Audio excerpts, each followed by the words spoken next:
اعوذ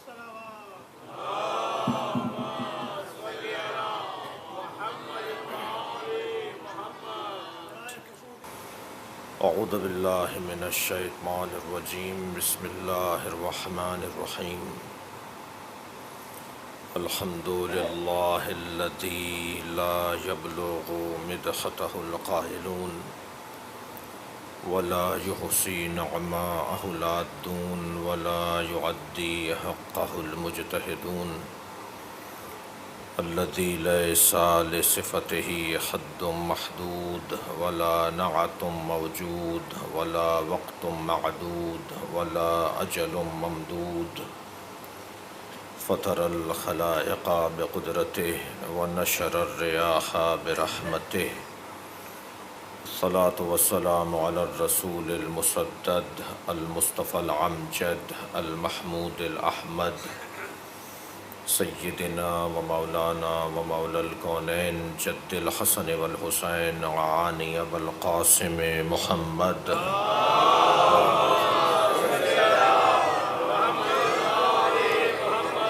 وآله الطيبين الطاهرين المعصومين الذين قال الله إنما يريد الله ليذهب عنكم الرجس أهل البيت ويطهركم تطهيرا اللهم صل على محمد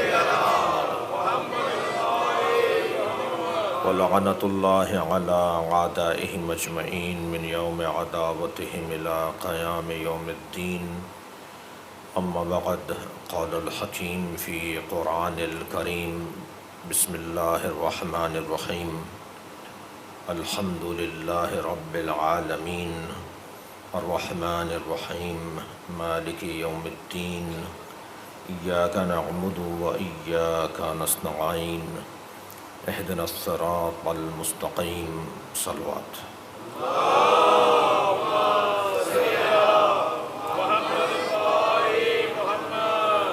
سورہ مبارکہ الحمد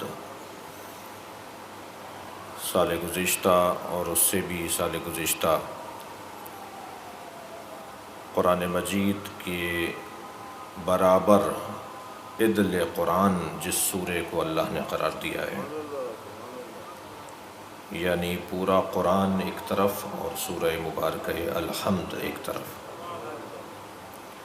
دلائل وافر ہیں، گفتگو بڑی مفصل ہے، مگر اب تک کی بات پر سادہ اور سیدھی اور سامنے کی دلیل یہ ہے کہ آپ قرآن مجید کھول کر دیکھیں۔ قرآن کا پہلا سپارہ، قرآن کا پہلا پارہ الف لام میم سے شروع ہو رہا ہے، جو سورہ بقرہ کا پہلا حصہ اور پہلی آیت ہے، اور سورہ مبارکہ الحمد اس سے پہلے لکھی ہوئی ہے، یعنی پہلا سپارہ جہاں سے شروع ہو رہا ہے وہ الحمدللہ رب العالمین نہیں ہے، بلکہ الف لام میم ہے۔ الف لام میم سے پہلا سپارہ شروع ہو رہا ہے، اور اس سے پہلے جس سورے کو آپ روزانہ پڑھتے ہیں اور قرآن میں بارہا آپ نے تلاوت کیا ہے جس سورے کی، وہ سورہ مبارکہ الحمد ہے، جو قرآن کے گویا شروع ہونے سے پہلے رکھا ہوا ہے۔ تو پورا قرآن ایک طرف اور سورہ الحمد ایک طرف۔ گفتگو سال گزشتہ اور اس سے گزشتہ سال بھی رہی، اور اس بات کے احساس کے ساتھ کہ حق تو ادا نہیں ہو سکتا، مگر طالب علمانہ لہجے میں اور ایک علمی پیاس کی تسکین کے لیے اس سال بھی اسی عنوان سے بات ہماری آگے بڑھے گی، اور کل کی گویا ذیل مقدماتی گفتگو کا پہلا بیان، ہمارا پہلی گفتگو اہدنا الصراط المستقیم سے ہونی ہے، کیونکہ سال گزشتہ ہم اس سے پچھلی آیت تک پہنچے تھے۔ لیکن آج کی اس تمہیدی مجلس میں اور آج کی اس مقدمہ اشراء کہیے اسے، اور عزاخانوں کی اور عزاداری کی تیاری کہیے، اس میں آپ کے سامنے اس بات کو کہنا چاہوں گا کہ ہمیں آج ہی طے کرنا ہوگا یا انہی دنوں میں طے کرنا ہوگا کہ یہ 2.25 مہینے، یہ 8 ربیع الاول تک عزاداری، آپ کا سننا، ہم جیسوں کا پڑھنا، ان کے بارے میں ہمیں کوئی نصاب مرتب کرنا ہوگا، اور نصاب ہمیں مرتب نہیں کرنا، مرتب شدہ ہے، اسے دہرانا ہے، اسے ایک مرتبہ پھر یاد کرنا ہے کہ ہمیں یہاں سے چلنا ہے اور وہاں تک پہنچنا ہے۔ ہمیں ان ایام میں، ایام عزا میں 4 مرحلوں سے گزرنا ہے، 4 نصابی کیفیات سے گزرنا ہے، اور شاید یہ 4 چیزیں وہی چیزیں ہیں کہ جو ایک مسلمان کی زندگی کا حاصل بھی ہیں اور ایک انسان کے کامیاب انسان ہونے کی نشانیاں بھی ہیں۔ یعنی مجھے یہ 4 چیزیں کربلا سے ملیں گی، مجھے یہ 4 چیزیں انہی مجلسوں سے ملنا چاہیے، مجھے ان مجالس امام حسین سے ان 4 مرحلوں کو طے کرنا ہے۔ یہ 4 مرحلے صرف ان 2 مہینوں کے لیے نہیں ہیں، ساری زندگی پر محیط ہیں، مگر اگر میں ابھی سے طے کر لوں کہ مجھے ان مراحل سے ان 2 مہینہ کے اندر گزرنا ہے، تو شاید میں اپنے خطوط کو پہلے سے طے کر رہا ہوں۔ بھئی آپ اور میں اگر کہیں سفر کا آغاز کر رہے ہوتے ہیں تو ہمیں پتہ ہوتا ہے کہ کتنے فاصلے پر ہماری منزل ہے، اور اس منزل تک پہنچنے کے لیے کن مرحلوں سے مجھے گزرنا ہے اور کن مسائل کا مجھے سامنا کرنا پڑے گا، اور جب میں یہ پہلے سے ہی سوچ لوں گا تو پھر میں ذات راہ بھی اسی کے حساب سے اپنے لیے منظم کروں گا۔ ایک صلوات پڑھ لیں محمد و آل محمد۔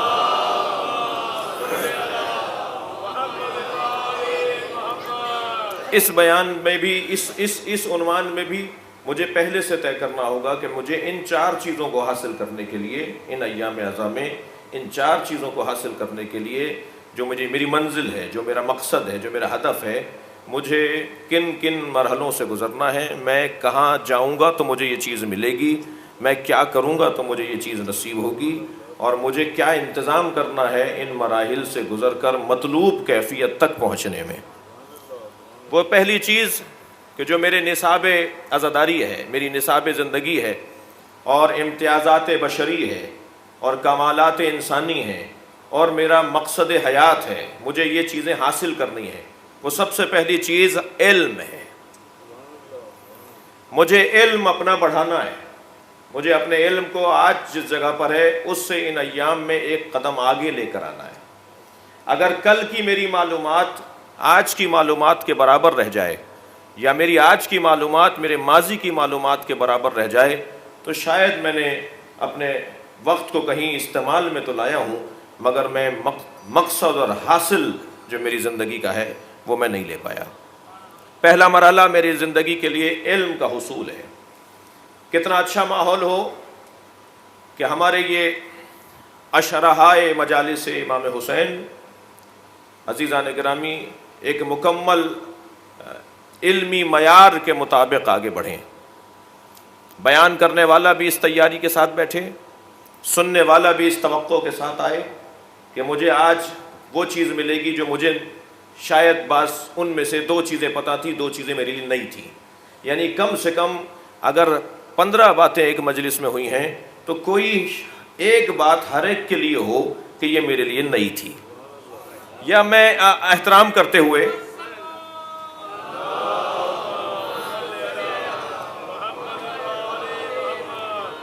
اپنے محترم سننے والوں کے ادب کو ملحوظ رکھتے ہوئے جو مجھے ہمیشہ رکھنا ہے، یا کم سے کم یہ ہو کہ وہ سننے والا یہ کہے کہ یہ بات تو پرانی تھی، توجہ چاہوں گا، یہ مولانا نے بات کوئی نئی تو نہیں کی مگر زاویہ نیا تھا، پہلو نیا تھا، انداز نیا تھا، اس طرح سے ہم نے اسے نہیں سنا تھا۔ تو مجھے ان ایام میں پہلا مرحلہ تو میری مجالس کے حوالے سے ان 2 مہینے کے لیے جو مجھے طے کرنا ہے کہ میں کہاں جاؤں، کہاں مجھے زیادہ جانا چاہیے، کہاں مجھے کس اہتمام کے ساتھ جانا چاہیے، اس میں پہلا مرحلہ میرے علم میں اضافے کا ہے۔ عزیزان گرامی، یہی میں عرض کر دوں کہ ہمارے پاس جو علم ہے، ہماری قوم کے پاس جو علم ہے، وہ مکتبی علم سے زیادہ عزائی علم ہے۔ مجھے اور آپ کو یہ فخر ہے کہ ہم فرش ازا سے جڑے ہوئے لوگ ہیں۔ ہمارے مخالفین اپنے بچوں کو اور اپنے جوانوں کو یہ کہہ کر سمجھاتے آ رہے ہیں کہ خبردار شیعوں کے بچوں سے بھی نہ بحث کرنا، ان کے بچے بھی تم سے زیادہ جانتے ہیں۔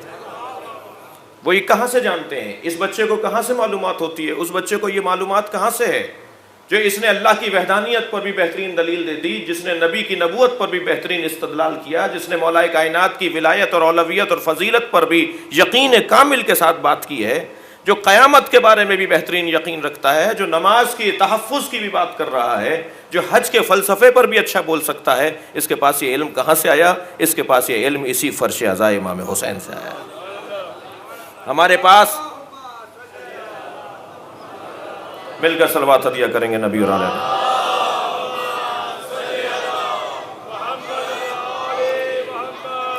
لہذا پہلا مرحلہ، اب اس میں کچھ ذمہ داریاں میری بنتی ہیں، کچھ ذمہ داریاں بانیان مجلس اعزا کی بنتی ہیں۔ بات عمومی ہو رہی ہے۔ آج کا یہ بیان میں سمجھتا ہوں کہ مجھے اپنی قدر کا احساس کرتے ہوئے پورے عالم تشیع کے لیے یہ پیغام ہے جو میں آپ کے سامنے عرض کر رہا ہوں۔ یہ ابھی کچھ دیر کے بعد پوری دنیا سن لے گی میری اس گفتگو کو، آپ کے اس مجلس اعزا کو پوری دنیا دیکھ لے گی کچھ دیر کے بعد۔ لہٰذا جہاں جہاں بھی امام حسین کی مجلسیں ہو رہی ہیں، ہونے جا رہی ہیں، تیاری ہو گئی ہے، وہاں سب کے لیے یہ پیغام ہے۔ کچھ ذمہ داریاں اس باب میں میری بنتی ہیں، میں مطالعہ کر کے بیٹھوں، میں تیاری کر کے بیٹھوں۔ آپ اگر ایک مجلس میں 1000 لوگ بیٹھے ہوئے ہیں تو میں آپ کا 1000 گھنٹہ لے رہا ہوں، تو مجھے 1000 گھنٹے کی قدر کرنی چاہیے، اور مجھے آپ کا احترام کرتے ہوئے محنت کر کے مجھے بیٹھنا چاہیے، مجھے تیاری کے ساتھ ممبر پہ بیٹھنا چاہیے۔ کیا مشکل ہے؟ کیا مسئلہ ہے تیاری کرنے میں؟ آج جدید نظام تعلیم سے وابستہ لوگ اس بات کو زیادہ محسوس کریں گے۔ میں اہل ممبر سے بات کر رہا ہوں، خطباء و ذاکرین سے مخاطب ہوں۔ آپ کے پاس اگر وقت نہیں ہے، کثرت مجالس کی وجہ سے، سفروں کی کثرت کی وجہ سے، قومیات کے مسائل اور مصروفیات کی وجہ سے، تو آپ ایک ٹیم تشکیل دیجئے۔ آپ علماء کرام کا ایک انجمن تشکیل دیجئے جو آپ کو تیاری کروا کے دیں، جو آپ کو نوٹس بنا کر دیں، جو آپ کو مطالب جمع کر کے دیں۔ آپ کو فلاں آیت کے اوپر 5 منٹ اپنی گفتگو میں بولنا تھا، تو آپ اپنی اس ٹیم کے ایک فرد سے کہیے اس آیت کی تفسیر ڈھونڈ کر لاؤ، کیا کہا ہے ائمہ اہل بیت نے اس آیت کی تفسیر کے اندر۔ آپ کو ٹیم تیاری کروا کے دے۔ میں نام نہیں لینا چاہوں گا، اس وقت عالم تشیع کے بڑے بزرگ جو ہیں انہیں بھی ٹیم ورک کی صورت میں ان کی کتابیں چھپ رہی ہیں، ان کے خطابات ہو رہے ہیں، انہیں پوری ایک ٹیم ہوتی ہے مجھے علماء کی جو ان کو تیاری کروا کے دیتی ہے۔ میں نجف کے علماء کے بارے میں بھی اور قوم کے علماء کے بارے میں بھی یہ معلومات اپنی رکھتا ہوں۔ اس وقت مصروف ترین ہماری شخصیات، مراجع تقلید اور دیگر شخصیات کو پورا ٹیم ورک کی صورت میں، ایک گروہ کی صورت میں، ایک پوری ان کے ساتھ ایک معاونین کی صورت میں انہیں مجالس کی تیاری کروا کے دی جاتی ہے، ان کے خطابات کی تیاری کروا کے دی جاتی ہے۔ کیا مسئلہ ہے؟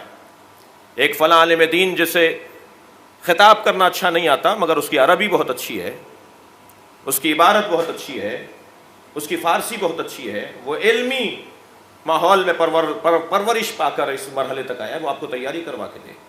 پاکستان کے اندر بھی 2-3 شخصیات کو میں جانتا ہوں جو ہمارے برادران اہل سنت کے بھی ہیں، کہ جو بہترین گفتگو کر رہے ہوتے ہیں، کتابوں میں ان کے نشانات لگے ہوئے ہوتے ہیں، ان کی میز پہ ڈھیر لگا ہوا ہوتا ہے کتابوں کا، اور وہ کتابیں کھول کھول کر وہ دکھا رہے ہوتے ہیں۔ ان کے پاس تو وقت نہیں ہے تیاری کرنے کا، انہیں پورا ایک گروہ، پوری ایک ٹیم، پوری ایک انجمن، پوری ایک معاونین کا ایک اجتماع، ایک ان کے ساتھی انہیں تیاری کروا کے دیتے ہیں۔ میں گزارش کروں گا خطباء و ذاکرین سے کہ خدا کے لیے ان سامعین پر رحم کیجیے، خدا کے لیے ان عزاداروں پر کرم کیجیے، مہربانی فرمائیے، تیاری کے ساتھ ممبر پر بیٹھیے، چیزیں نکال کر لائیے کتابوں سے۔ ہم نے ابھی تو کچھ پڑھا ہی نہیں ہے، ہم نے ابھی نہج البلاغہ کہاں بیان کی ہے ممبر سے، ابھی ہم نے قرآن کی تفسیر کہاں بیان کی ہے ممبر سے، ہم نے اب آپ دیکھیے حضرت آیت اللہ جوادی عاملی نے ابھی 10ویں سورے تک پہنچے ہیں، سورہ یوسف تک پہنچے ہیں۔ حضرت آیت اللہ جوادی عاملی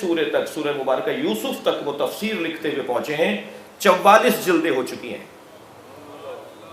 44 جلدیں ابھی 10ویں سورے پر مکمل نہیں، 10واں سورہ بھی مکمل نہیں ہوا ہے اور 44 جلدیں ہو چکی ہیں.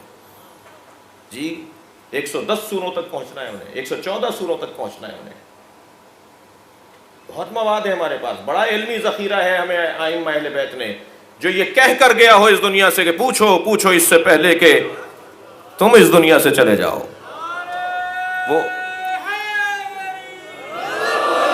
وہ اہل بیت.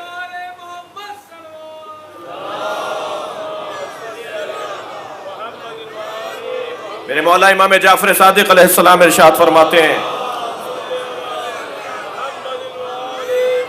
قیامت تک کوئی ایسا مسئلہ نہیں ہے کہ جو آنے والا ہے اور ہم اہل بیت نے تمہیں بیان نہ کر دیا ہو.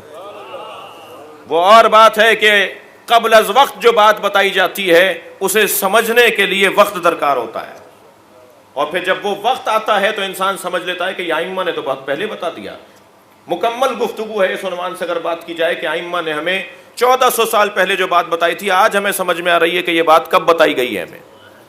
لہٰذا ہمارے پاس علمی ذخیرہ بہت ہے، ہمیں مکمل تیاری کے ساتھ بیٹھنے کی ضرورت ہے. پہلا مرحلہ یہ ذاکرین اور خطبہ کے لیے گزارش تھی. آپ کے لیے گزارش یہ ہے کہ آپ کا حق بنتا ہے کہ جب میں ممبر سے اتروں، میں سے مراد میں ذاکر، میں سے مراد ہر ذاکر کی بات کر رہا ہوں، ہر خطیب کی بات کر رہا ہوں، جس میں میں خود بھی شامل ہوں. ایسا نہیں کہ میں اپنے آپ کو استثناء کروا رہا ہوں آپ سے. اور آپ کو اگر بات میری واضح نہیں تھی، میری بات روشن نہیں تھی، تو حق بنتا ہے سامع کا کہ وہ مجھ سے پوچھے کہ یہ بات آپ کی ناتمام تھی، یہ تشنہ تھی آپ کی بات. یا اگر عقل کے خلاف ہے بات، یعنی سننے والے کی عقل کے خلاف ہے، سامع کی عقل کے خلاف ہے، تو وہ پوچھے کہ مجھے سمجھ میں نہیں آئی بات. سل تفقہن، پوچھو سمجھنے کے لیے. مذمت کی ہے ائمہ نے ان سوال کرنے والوں کی کہ جو پوچھتے ہیں امتحان لینے کے لیے. امتحان لینے کے لیے پوچھنے کی اجازت نہیں ہے، سمجھو پوچھنے کے لیے. لہذا آپ کا حق بنتا ہے مجھ ذاکر سے پوچھنے کا، یہ بات آپ نے کہاں سے پڑھی ہے؟ بات تو بہت اچھی ہے مگر میں کہیں نقل کرنا چاہتا ہوں. مجھ سے پوچھ لیا جائے گا کہ یہ آپ کہاں سے لے کر آئے، تو مجھے کتاب کا حوالہ دینا ہوگا، مجھے کتاب کا حوالہ دینا ہوگا. میں پابند ہوں آپ کو آیت کا نشان بتاؤں، میں پابند ہوں آپ کو حدیث کا حوالہ دوں، میں پابند ہوں آپ کو ایسے کوئی مطلب جو میں نے یہاں سے بیان کیا جس کو آپ کو کہیں نقل کرتے ہوئے آپ کو سہارے کی ضرورت ہو سکتی ہے، میں پابند ہوں کہ آپ کو جواب دوں اس کا. عزیزان گرامی، اگر میں جواب دینے کا قابل نہیں ہوں اور میں جواب نہیں دے پا رہا تو مجھے اپنی اصلاح کرنی ہوگی. وہ دور پلٹائیے، وہ دور دوبارہ سے دہرائیے کہ جب مجلس کے بعد بیٹھکیں ہوتی تھیں اور مجلس کے نکات کے اوپر تبصرہ ہوتا تھا اور اس کے بیان میں تشنگی کے اوپر نشاندہی کی جاتی تھی، اور پھر آئندہ کی مجلس کے اندر اس کی وضاحت کا مطالبہ کیا جاتا تھا. وہ بزرگ، وہ اہل مطالعہ. بہرحال میرا بچپن ایسے شہر سے گزرا ہے کہ جہاں یہ ماحول بہت زیادہ تھا. ہم نے روزانہ یہ ماحول دیکھا کہ مجلس کے بعد وہاں آئے ہوئے ذاکرین سے گفتگو ہوتی تھی. بے ادبی، بدتمیزی اور بد تہذیبی، تشیع سے کوئی تعلق نہیں ہے اس کا. ہرگز میں یہ نہیں کہہ رہا کہ بدتمیزی ہو اور بے ادبی ہو، نہیں، سمجھنے کے لیے بات ہو رہی ہے. یعنی آپ کا حق بنتا ہے، میں آپ سے مراد سامع اور سامعین کا. لہذا پوچھنا ہوگا، مجھے بتانا ہوگا. اسی مرحلے کے اوپر ایک بات اور ذاکرین سے گزارش کروں گا، اور وہ گزارش میری یہ ہے کہ عزیزان گرامی، بات معتبر ہونی چاہیے، بات مستند ہونی چاہیے. مراجفون، بافتہ اور باختہ اور بنانے والے لوگ مکتب اہل بیت کی ضرورت ہی نہیں ہے. ہمیں ضرورت ہی نہیں ہے کہ ہم کوئی چیز بنائیں، ہمیں بات بنانے کی ضرورت نہیں ہے. ہمارے پاس بنی ہوئی باتیں ہیں، انہیں نقل کرنے کی ضرورت ہے. ہمارے پاس آمادہ مطالب ہیں، انہیں بیان کرنے کی ضرورت ہے. یہ بے ساکھیوں کا سہارا انہیں چاہیے جن کے پیروں میں دم نہیں ہے. ہم الحمدللہ اس مکتب سے جڑے ہوئے ہیں کہ جہاں کا علم ہی ان کی زندگیوں کا خاصہ ہے.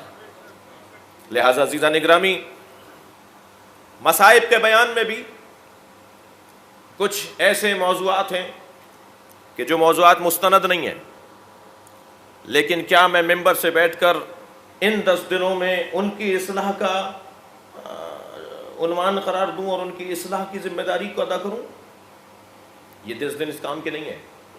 مجھے یہ کام محرم سے پہلے کرنا چاہیے تھا، مجھے یہ کام سال بھر کرنا چاہیے تھا، مجھے اس پر علمی دلیلیں اور استدلال اور کتابی صورت میں اور تحریری صورت میں اپنی محنت کو پہلے پیش کرنا چاہیے تھا۔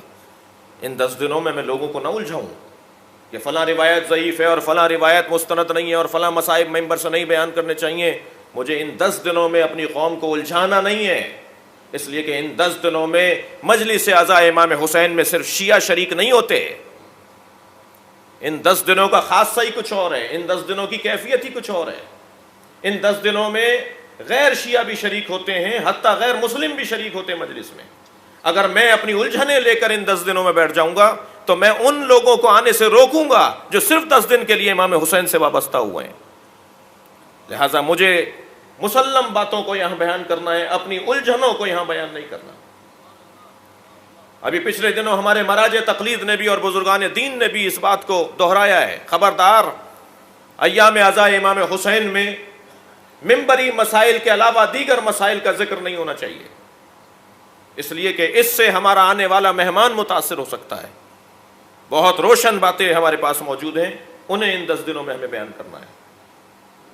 وہ غیر مستند مسائب، وہ باتیں جو معمولاً اضافوں کی بنیاد پر غیر مستند کہلاتی ہیں، کہ بات بہت مختصر تھی، پڑھنے والوں نے کثرت سے یا شعراء کرام نے مرثیوں میں اسے تخیلاتی اور مرثیے کے اور شعر کے تقاضوں کے مطابق ڈھالا، تو اب میں شعر پڑھوں گا تو صحیح ہوگا وہ، لیکن جب میں نثر میں اسے پڑھوں گا تو وہ چیز صحیح نہیں ہوگی، اس لیے کہ شعر کا تقاضا کچھ اور ہے اور نثری بیان کا تقاضا کچھ اور ہے۔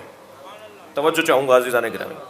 لہٰذا مجھے اب ممبر سے اگر وہ بات معلوم ہے کہ یہ بات مستند نہیں ہے، یہ بات متقن نہیں ہے، یہ بات بہت مضبوط نہیں ہے، تو کیا میں اس کی اصلاح کروں یہ بہتر ہے ان 10 دنوں میں، یا میں نہ پڑھوں یہ بہتر ہے؟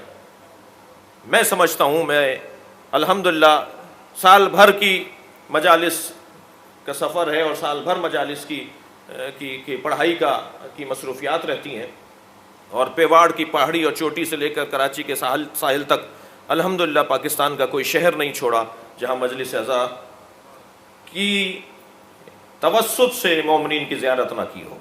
پورا پاکستان جو ایک دیکھ چکا ہوں، ایک شہر ایک گاؤں جا چکا ہوں، الحمدللہ کثرت سے مجلس پڑھنا، کثیر السفر ہوں، پوری نماز پڑھتا ہوں سال بھر میں، جہاں جاتا ہوں پوری نماز پڑھتا ہوں، اس لیے کہ میں کثیر السفر ہوں۔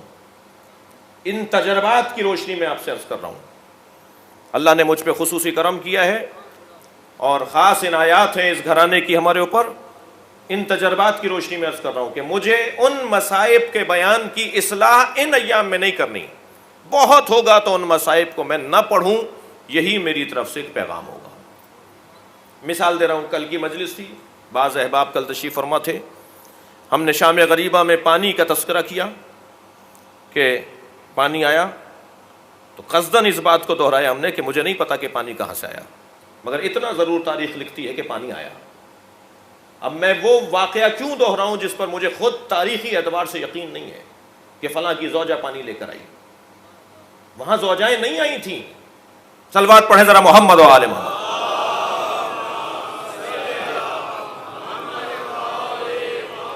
یہ کہ میں نے مثال دی ہے آپ کو، اس طرح سے اور بھی پیغامات ہیں۔ تو مجھے زیادہ سے زیادہ مجھ ذاکر کو، مجھ خطیب کو ان چیزوں کی اصلاح اس 10 دن کے اندر نہیں کرنی، زیادہ سے زیادہ میں انہیں نہ پڑھوں، یہی میری طرف سے پیغام ہوگا۔ علم، اس خطے کے اندر جہاں میں یہ مجلس پڑھ رہا ہوں، اس خطے کے اندر 10 سے زیادہ ہمارے مدرسے ہیں، دینی مدرسے ہمارے اس خطے میں 10 سے زیادہ ہیں۔ کہاں ہیں ان مدرسوں کے طالب علم؟ سب تو خطیب نہیں ہیں، سب تو ذاکر نہیں ہیں، وہ مجلس میں آ کے بیٹھیں، اپنے ساتھ اپنی نوٹ بک لے کر آئیں، کاغذ اور قلم لے کر آئیں۔ صرف اس مجلس کی بات نہیں کر رہا، ہر مجلس میں کتنا اچھا ماحول ہو جائے کہ ہر سامع کے پاس ایک قلم بھی ہو اور ایک کاغذ کا ٹکڑا بھی ہو، اور اس ڈائری کے اندر ایک ڈائری مرتب کرے. اور میں نے 2018 کے اشروں میں جو مطالب مجھے اچھے لگے وہ میں نے یاد کر لیے. کم سے کم 100 باتیں تو پورے 2 مہینے کے اندر ایسی میرے پاس آئیں گی کہ جو میں نے ان ایام اعظام میں سنی ہوں گی، جو میرے لیے نئی ہوں گی اور اچھی ہوں گی. اور اگر 2018 سے لے کر میری زندگی میں اللہ نے دن لکھے ہیں اور میں نے مثلاً 20 سال تک ایک ڈائری مرتب کر لی، تو 1000 نکات پر مشتمل میرے پاس علمی ذخیرہ ہوگا جو اپنے کشکول کے طور پر لوگوں کو دے دیجیے گا. کہ میں تو بھیک مانگنے کے لیے گیا تھا، کشکول میں نے بنایا ہے، جو مجھے ملا ہے وہ میں آپ کے حوالے کر رہا ہوں.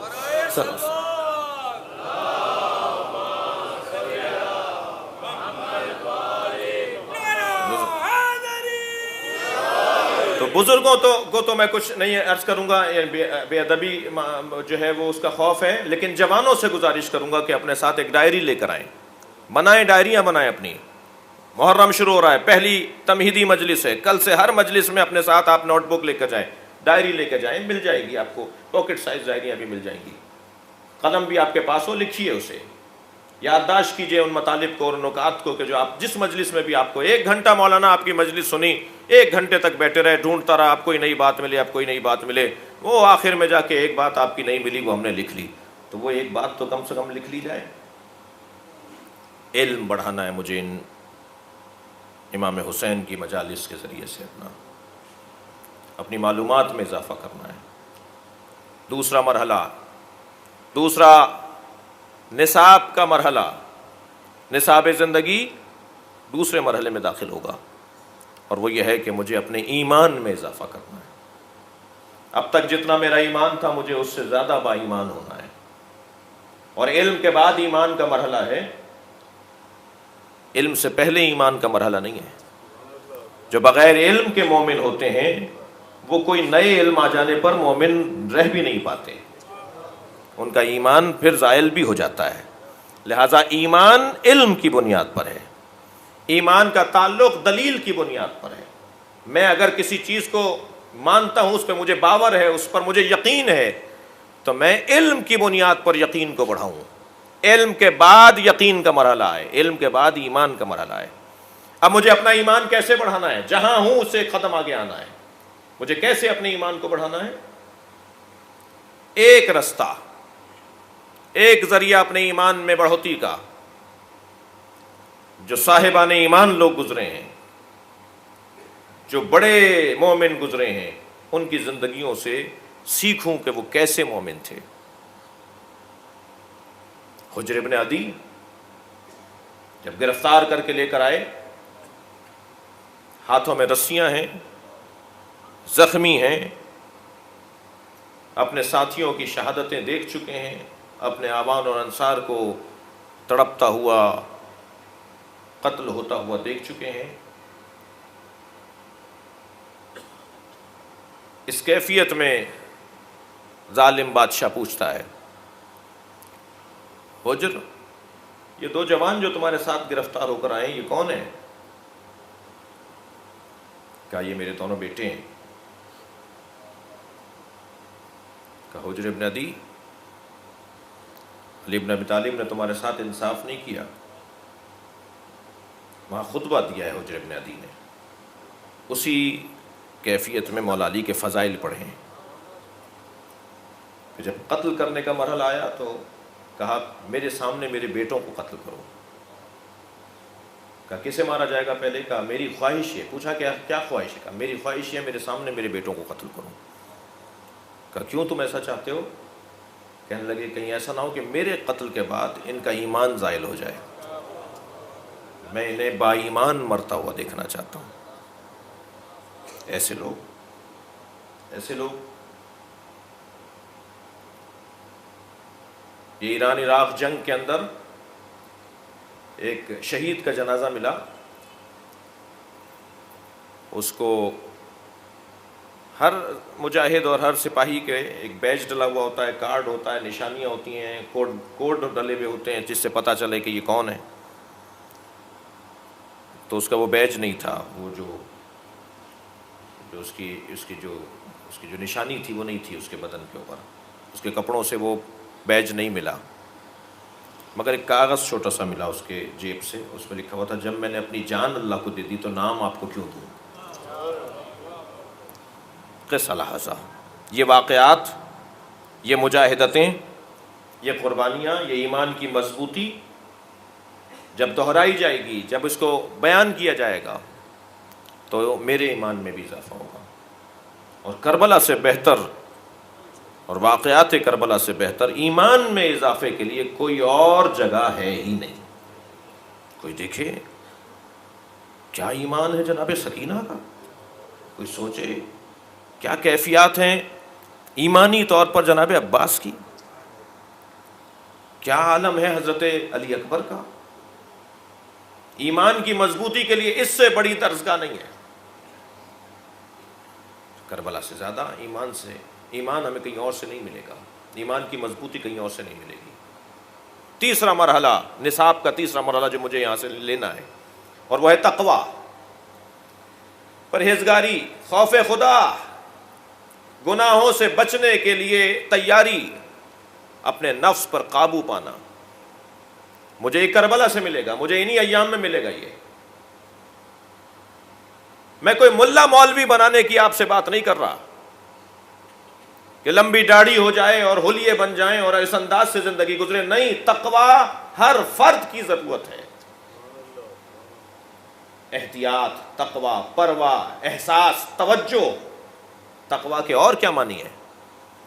کیا مجھے کامیابی کے لیے توجہ نہیں چاہیے؟ کیا مجھے بڑھنے کے لیے اور ترقی کرنے کے لیے احساس نہیں چاہیے؟ کیا میں بے پرواہ ہو جاؤں گا تو ترقی کروں گا؟ میں جب با پرواہ ہوں گا، پرواہ میرے پاس ہوگی، میں احساس کرنے والا ہوں گا، تب میں ترقی کروں گا نا. ہر میدان میں مجھے تقویٰ چاہیے، ہر میدان کی میں مصلحت مجھے چاہیے، ہر میدان میں مجھے احتیاط چاہیے. تقویٰ تیسرا مرحلہ ان ایام میں جو مجھے اپنی زندگی میں اضافہ کرنا ہے وہ ہے تقویٰ کا اضافہ، احتیاط، اپنے آپ کو بری باتوں سے بچانے کا ارادہ. عزیزان گرامی، چوتھا مرحلہ وہ ہے وہ جہاد. مجھے مجاہد بننا ہے. خبردار، مجاہد سے مراد اسلحہ اٹھانے کا پیغام نہیں ہے، اس لیے کہ یہ تو بہت آسان کام ہے جو لوگ بڑے اہتمام کے ساتھ کرتے ہیں. جس کے لیے اہتمام کرنا چاہیے وہ جہاد کوئی اور جہاد ہے. یہ تو ہر نفسیاتی بیمار بھی بہت اچھا کرتا ہے. یہ تو اس میں تو پتہ ہی نہیں چلتا کہ اس کے پیچھے پیسہ محرک ہے یا ایمان محرک ہے. یہ اسلحہ اٹھا کر جہاد کے نام پر کہیں جانا اور کچھ کرنا، اس کے بارے میں تو مجھے پتہ ہی نہیں ہے کہ اس کے پیچھے ایمان محرک ہے، یعنی اس کا محرک ایمان ہے یا اس کا محرک پیسہ ہے. اس لیے یہ کب جہاد ہے؟ اور یہ کتنا آسان جہاد ہے. مشکل ترین جہاد کرنے کے بعد جب اصحاب نے ایک دوسرے کو مبارکباد دینا شروع کی تو سرکار نے ارشاد فرمایا کہ یہ تو جہاد اصغر تھا، ابھی جہاد اکبر باقی ہے. کہا یا رسول اللہ اتنا مشکل جہاد جہاد اصغر ہے؟ فرمایا جب تم اپنے اوپر قابو پالو گے تو یہ جہاد اکبر ہے. تم ظاہری دشمن پر قابو پا جاؤ، یہ جہاد اصغر ہے. جہاد، اور جہاد کے بہرحال وسیع مفاہیم ہے. جہاد جد و جہد سے بھی ہے، یعنی میری اور آپ کی زندگی میں علم کے بعد ایمان، ایمان کے بعد تقویٰ کا تقاضا یہ ہونا چاہیے کہ میں کوشش کرنے والا قرار پاؤں. میں اگر 90 سال کا بھی ہو جاؤں تو میرے وجود میں سستی حاکم نہ ہونے پائے، میرے وجود میں نشاط رہے، تازگی رہے، ہمت رہے، حوصلہ رہے. نہیں ہو سکتا کہ جو حبیب ابن مظاہر کو ماننے والا ہو اور وہ یہ بہانہ کرے کہ میں بوڑھا ہو گیا ہوں. اس کی زندگی میں یہ بہانہ نہیں ہوگا. جو حبیب ابن مظاہر پر رونے آیا ہے وہ اگر 90 سال کا بھی ہو جائے تو اس کی زندگی میں تازگی ہونا چاہیے. یہ ہے کربلا کا پیغام. جد و جہد، کوشش، مسلسل آگے بڑھنا. سقراط کا جب دم نکلنے لگا، جان کنی کی کیفیت میں تھے، تو ان سے جو عیادت کرنے لوگ آ رہے تھے ان میں ایک عالم دین بھی آئے. تو ان سے خواتین کے مخصوص ماہانہ ایام کا ایک مسئلہ پوچھ لیا. تو اس عالم نے کہا کہ تم مرد ہو، بوڑھے ہو، مر رہے ہو، تمہارا اس مسئلے سے کوئی تعلق بھی نہیں ہے، آخر تم نے یہ مسئلہ اس وقت میں کیوں پوچھ لیا؟ بڑا حسین جواب دیا انہوں نے. کہا یہ بتاؤ جان کر مروں بہتر ہے یا جاہل مروں بہتر ہے؟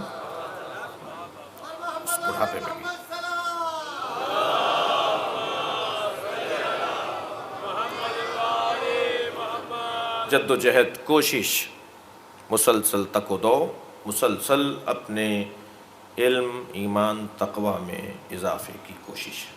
یہ ان ایام اعزا کے میں نے ایسے سمجھا کہ میں آپ کے سامنے یہ بات کروں کہ ان ایام اعزا میں مجھے اور آپ کو ان چاروں مرحلوں سے گزرنا ہے۔ اپنے علم میں اضافہ کرنا ہے، اپنے ایمان میں اضافہ کرنا ہے، اپنے تقوی میں اضافہ کرنا ہے، اور اپنی جد و جہد اور اپنے جہاد میں اضافہ کرنا ہے۔ اور جب ایام اعزا ختم ہو تو پھر مجھے اپنے اوپر کچھ دیر کے لیے سوچنا ہے کہ کیا یہ میں نے حاصل کر لیا۔ انشاءاللہ ہر سال آپ ایسا ہی کرتے ہیں۔ ہر کام کی ٹیکنیکیں ہیں، ہر کام کی فن ہیں، ہر کام کی جدید طریقے وضع ہو رہے ہیں۔ قرآن پہلے آپ پڑھتے تھے، حافظ جی آپ کو پڑھانے آتے تھے، وہ ایک طریقہ تھا۔ آج قرآن پڑھنے کے جدید حسین طریقے سامنے آ چکے ہیں۔ جی، کل دینیات پڑھنے کے لیے جب آپ مولانا صاحب کے پاس جاتے تھے، میں بزرگوں سے کہہ رہا ہوں، تو وہ ایک طریقہ تھا۔ آج پڑھانے کے اور یہ آپ کے سارے علاقے میں تو وہ راؤنڈ ٹیبل کا جو نظام ہے، کتنا جدید نظام ہے، کتنا بہترین نظام ہے۔ آج کا بچہ اگر راؤنڈ ٹیبل سسٹم سے نکل کر آتا ہے تو وہ بڑے بڑے لوگوں سے زیادہ شرعی مسئلوں کو جاننے والا ہوتا ہے۔ تو یہ آپ نے علوم دینیہ کے اندر بھی ٹیکنیک کو استعمال کیا ہے نا، جدید طریقے کو استعمال کیا ہے نا۔ اسی طرح اگر عزاداری امام حسین میں ان ایام اعزا میں بھی میں کچھ اہتمام کر لوں، طریقوں کو ایجاد کر لوں، طے کر لوں، اپنے ہدف کو معین کر لوں، تو عزیزان گرامی یہ ایام میرے گزشتہ ایام اعزا سے بہتر مجھ پہ ثابت ہوں گے۔ عزا خانے سج چکے ہیں، علم نصب ہو چکے ہیں، فرش عزا بچھ چکا ہے، نوحہ پڑھنے والے لوگ اپنے نوحوں کی تیاریاں کر رہے ہیں، سوزخانوں نے دوبارہ بستے کھولے ہیں، ذاکرین نے مقتل کی کتابوں کو دوبارہ سے دیکھنا شروع کر دیا ہے، آپ نے کالے کپڑے تیار کروائے ہیں۔ ہر گھر میں امام حسین کی عزاداری کا اہتمام ہے، اور جس گھر میں امام حسین کی عزاداری کا اہتمام نہیں ہے، یعنی عشرہ مجالس کا اہتمام نہیں ہے، انہوں نے ان ایام میں ایک مجلس کا ارادہ ضرور کیا ہے۔ میں گزارش کروں گا امام حسین کے عزاداروں سے، اپنے آپ سے کہ کم سے کم ایک مجلس اپنے گھر میں ضرور کیجیے گا، چاہے مرثیے کی مجلس کر لیجئے، چاہے نوحہ خوانی اور ماتم کر لیجئے، مگر باقاعدہ مجلس کا عنوان دے کے فرش بچھا کر ایک کرسی پہ کالا کپڑا ڈال کے علم سجا کر فرش عزا کا اہتمام اور تبرک کا اہتمام کر کے لوگوں کو بتا کر کے آج میرے گھر میں یا فلاں دن میرے گھر میں مجلس ہوگی۔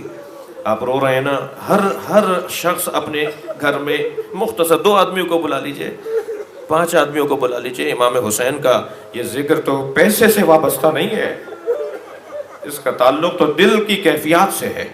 میں اتنا گزارش کروں گا کہ اپنے گھر میں ایک مجلس ضرور کریں، چاہے 2 آدمی بیٹھ کے مجلس کریں، اس لیے کہ یہ تمنا زینب کبریٰ ہے۔ اے زین العابدین، مجھے ایک گھر چاہیے جہاں میں اپنے بھائی کا ماتم کر سکوں، ایک گھر کے جہاں زینب کبریٰ تشریف فرما ہو سکے۔ اجرکم اللہ، اجرکم اللہ۔ ہر سال کی طرح دوبارہ سے ہم آمادہ ہیں امام حسین کے ذکر کو سننے اور اس سے اثر لینے کے لیے۔ عزادارو، حق بنتا ہے حسین پہ رونے کا،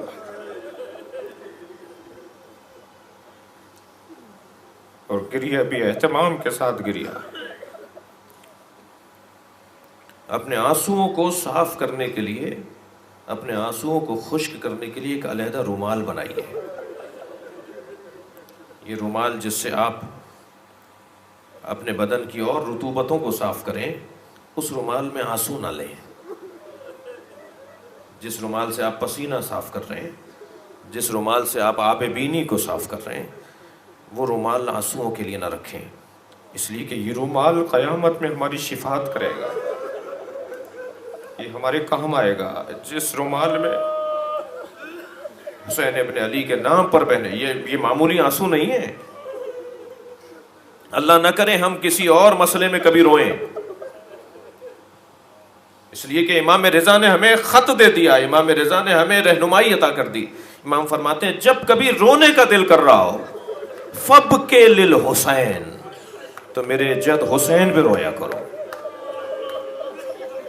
دل بڑا خراب تھا، دل بجھا بجھا تھا، فلاں مسئلے میں دل خراب ہو رہا تھا، دل کر رہا تھا رونے کو، فوراً امام حسین کا مرثیہ کھول کے بیٹھ جاؤ.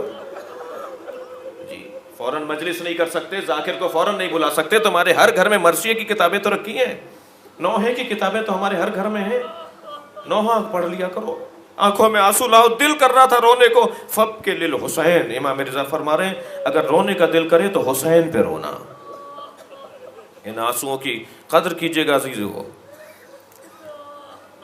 اور جملہ کہوں، آپ کی سب کی آنکھوں میں آنسو ہیں، ایک جملہ کہوں، ان آنسوؤں کی قدر اس لیے بھی کیجیے گا کہ جناب زہرا انہیں ڈھونڈ رہی ہیں. اللہ اکبر. علامہ مجلسی نے روایت لکھی ہے، آپ کی آواز بلند ہے، امام رضا علیہ السلام سے حضرت علامہ مجلسی نے روایت لکھی ہے کہ جب جناب زہرا مجلس میں آتی ہیں نا تو فی یدہا خرقۃ، بی بی کے ہاتھ میں ایک رومال ہوتا ہے، تسم دموع الباکین، اور رونے والوں کے آنسوؤں کو جمع کرتی ہے، اور پھر کہتی ہیں کہ تم میرے حسین پہ رو رہے ہو، میں تمہارے ساتھ شریک ہوں. حق بنتا ہے امام حسین پہ ایسے رویا جائے. سن رہے ہیں عزیزارو، آج چاند رات ہے نا، جب مدینے کے لوگ یہ جاننا چاہتے تھے کہ محرم کا چاند نمودار ہوا یا نہیں ہوا، تو امام صادق کے گلی سے لوگوں کا گزر بڑھ جاتا تھا. اگر کوئی پوچھتا تھا نا آج اس گلی سے لوگ کیوں زیادہ گزر رہے ہیں، تو جواب دیا جاتا تھا یہ جو گھر ہے نا، اگر یہاں سے رونے کی آواز آ گئی تو ہم سمجھیں گے محرم کا چاند نمودار ہو گیا ہے. جیسے ہی محرم کا چاند نمودار ہوتا تھا، ائمہ کے گھر سے رونے کی آوازیں بلند ہو جاتی تھی، فرش عزا بچھ جاتا تھا، شعراء مرثیہ کہہ کر لاتے تھے، ائمہ گریہ کرتے تھے. اللہ اکبر. ایک گھر میں مجلس ہو رہی ہے، ایک گھر میں مجلس ہو رہی ہے، مجلس کا اختتام ہوا، حضرت کا ایک چاہنے والا، میرے چھٹے امام کا ایک چاہنے والا اس مجلس سے اٹھ کر حضرت کے گھر آ گیا. تو حضرت نے اسے کہا تم مجلس کے درمیان 2 مرتبہ باہر آئے. کہا مولا یہ آپ کو کیسے علم ہوا؟ فرمایا میں خود دروازے پہ کھڑا رو رہا تھا. کہا مولا آپ کیوں اندر نہیں آئے؟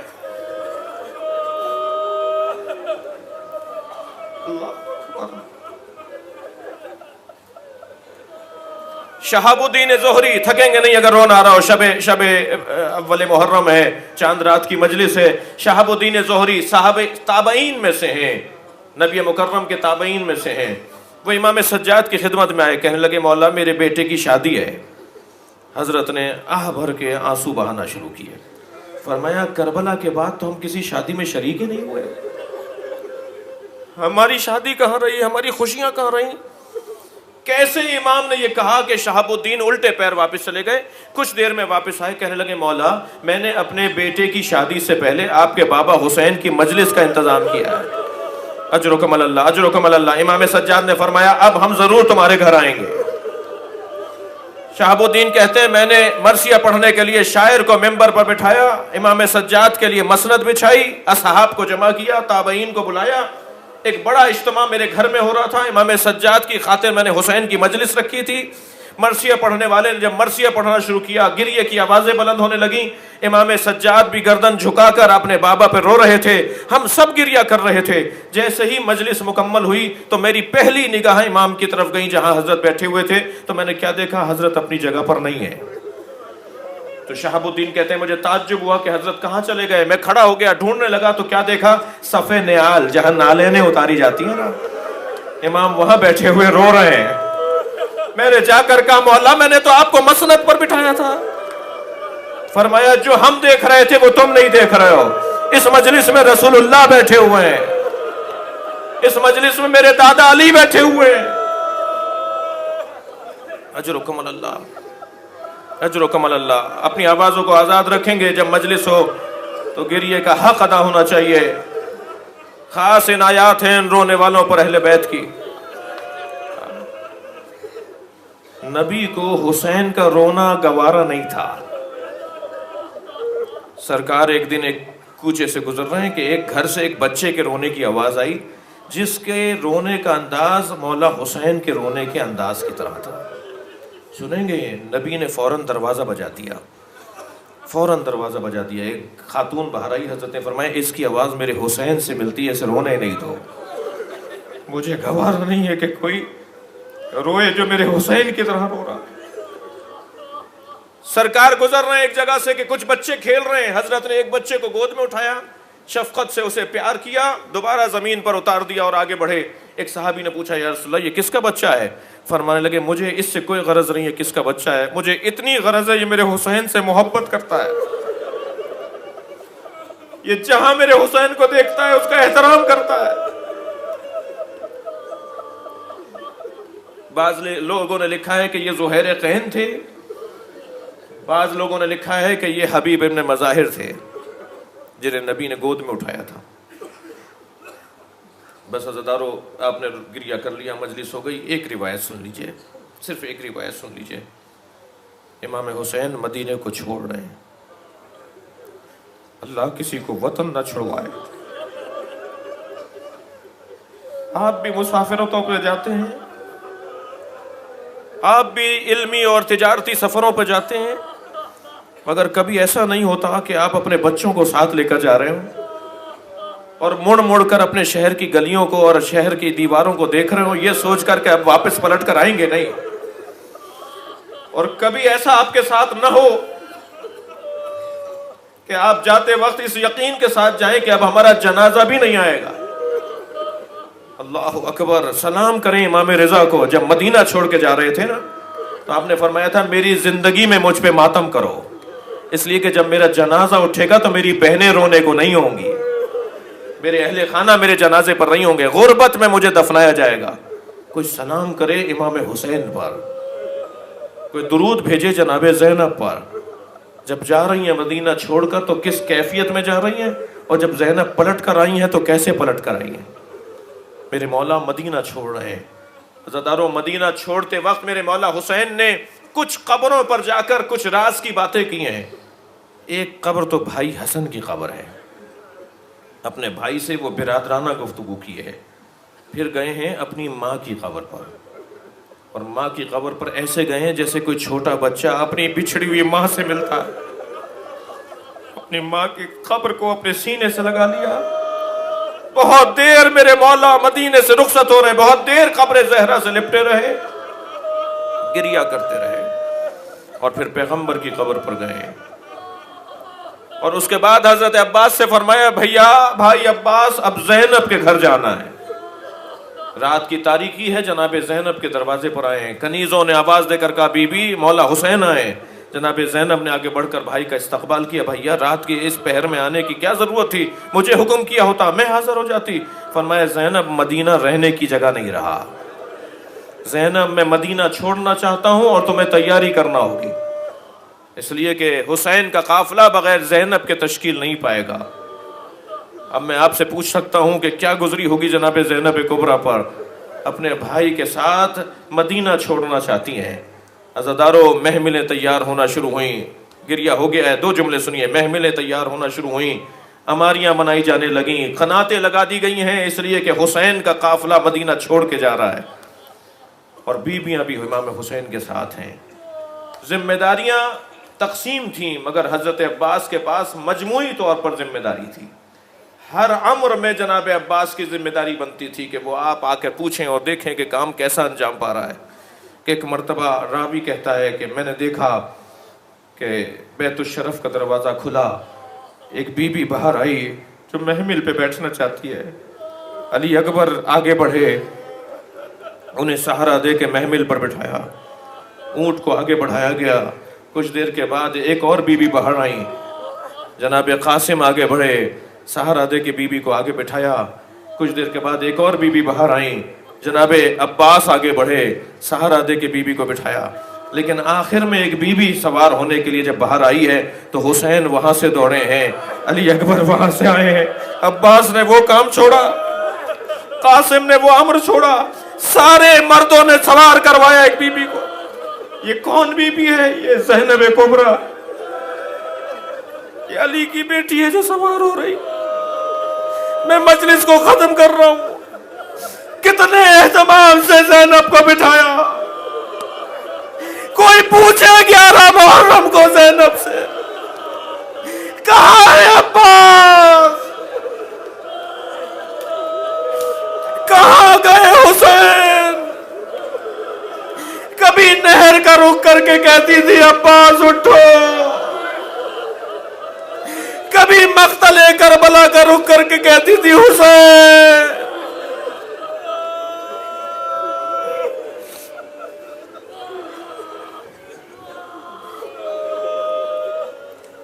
لعنت اللہ علی قوم الظالمین فسیعلم الذین ظلموا ای منقلب ینقلبون. یا اللہ ان نمازوں پر رحمت نازل فرما، رونے والوں کی توفیقات میں اضافہ فرما. ہمیں ان ایام میں بہتر سے بہتر، زیادہ سے زیادہ امام کی خدمت کی توفیق عطا فرما. امام زمانہ کے ظہور میں تعجیل فرما. حاضرین مجلس کے لیے، شہداء ملت کے لیے، سالہ گزشتہ جو ہمارے ساتھ ان مجالس میں تھے اور اب ہمارے درمیان نہیں ہیں، ان مرحومین کے لیے رحم اللہ من قرأ الفاتحہ. بانی مجلس رضا کو شامل سورہ فاتحہ قرار دیں. بسم اللہ الرحمن الرحیم. الحمدللہ رب العالمین الرحمن الرحیم مالک یوم الدین ایاک نعبد و ایاک نستعین اهدنا الصراط المستقیم صراط الذین انعمت علیہم غیر المغضوب علیہم ولا الضالین. بسم اللہ الرحمن الرحیم. قل هو اللہ احد لم یلد ولم یولد ولم یکن له کفوا احد. اللهم صل علی محمد.